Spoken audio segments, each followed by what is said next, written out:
doing what the federal government's supposed to do. Find the state guard. The third thing they're going to do is reimburse Texas for every penny that we have spent doing the federal government's job.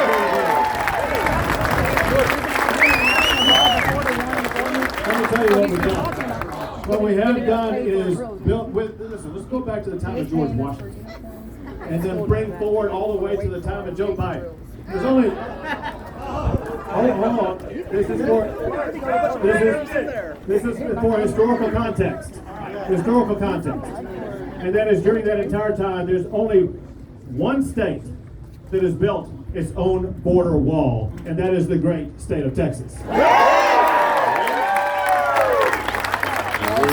Where is it right now? Here, we have National Guard on the border that are turning back and repelling people who are trying to come into our country illegally, and people get past them. We have Texas Department of Public Safety officers arresting them either for trespass or pursuant to my executive order that requires them to return them back across the border. What about DPS going and opening the gates? To show you how dangerous That's what's really going on. some of the elements that they're dealing with 2 weeks ago.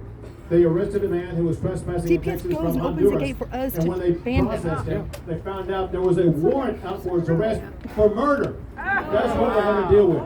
But listen, there's another category of people. You've seen the people come in single file in one line across the river, being led by what seems to be a shepherd, who is really a member of the drug cartels.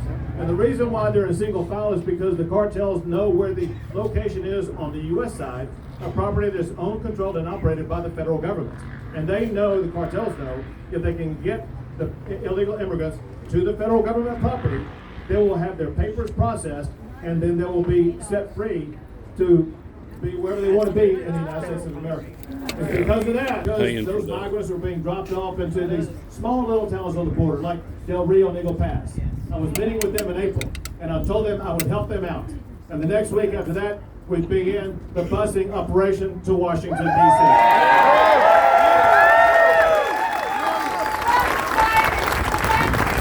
So why Washington, D.C.? Well, 2 reasons. One, Washington, D.C. is a self-declared sanctuary city, and by God, if they're going to declare their sanctuary city, they're going to be put to the test.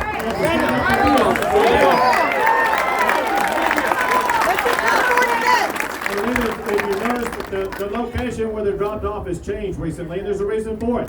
What happened is, a little while back, Kamala Harris was saying that there's no problem at the border. She was saying that the border was secure, and nothing more needed to be done to address the border, so I felt a need to be involved in the education process. As a result, we're now dropping them off at the residence of the Vice President of the United States.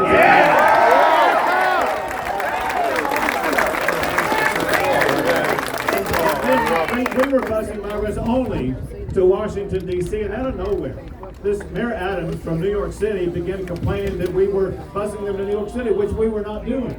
And we showed them